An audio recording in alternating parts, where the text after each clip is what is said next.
Ai fost lumină când nu vedeam, putere când nu mai puteam. Din palmele tale am învățat ce înseamnă viața cu adevărat. Cu pași mici m-ai dus înainte, chiar și când lumea rănea fierbinte. Ai pus pe tine griji și dor, ca eu să crezi fără să-mi fie greu.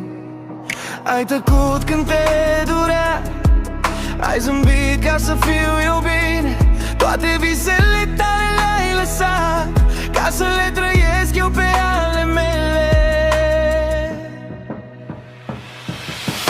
Mamă, îți mulțumesc pentru tot ce sunt. Dacă sunt om, e doar datorită ție. Pentru nopți nedormite și pași pe pământ, pentru fiecare sacrificiu făcut în tăcere. Ești cea mai minunată ființă din viața mea, cea mai bună mamă ce putea exista. Mi-ați dorit să nu treacă ani peste tine. Mi-e teamă de ziua când n-ai mai fi lângă mine. Mi-ai șters lacrimi fără să le vezi, mi-ai dat curaj când credeam că pierd. Ai fost erou fără aplauze, doar inimă, iubire și brațe. Chiar și când viața te-a îngenunchiat, tu m-ai ridicat, nu te-ai plâns vreodată. Ai ars ca o lumânare încet, ca eu să am drumul drept. Dacă timpul s-ar opri o clipă, te-aș ruga să rămâi mereu la fel. Pentru mine ești acasă, ești începutul și finalul meu.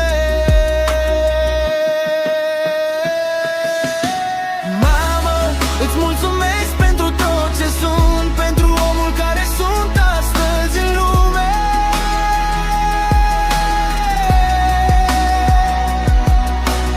Pentru iubirea fără vreun cuvânt, pentru că m-ai iubit mai presus de tine. Ești cea mai importantă din viața mea, cea mai bună mamă ce putea exista. Mi-aș dori să întinerești în fiecare zi și mi-e frică de ziua când nu vei mai fi. Dacă aș putea să-ți dau anii mei, aș face-o fără să stau pe gânduri. Mamă, ești tot ce am mai bun, te iubesc azi, mâine și pentru totdeauna.